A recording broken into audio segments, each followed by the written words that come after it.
How to turn your active status on or off in Messenger on your iPhone 8 Plus. This lets you choose whether other people can see when you're active or recently active on Messenger. First, open the Messenger app on your iPhone 8 Plus. Next, tap the menu icon in the bottom right corner of the screen. Now, tap the settings icon. Next, tap Active Status. Here, you'll see the Show When You're Active option. To turn active status on, simply enable the toggle next to Show When You're Active. If you want to appear offline, just turn the toggle off instead. A confirmation message may appear. Tap Turn Off to confirm your choice.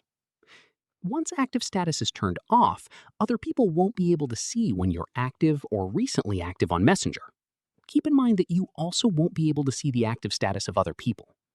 You can return to the same menu anytime to turn active status back on.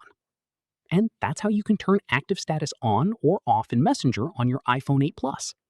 And that's it. If you found this tutorial helpful, don't forget to like this video, subscribe to the channel, and follow for more iPhone tips, tutorials, and the latest tech updates. Thanks for watching.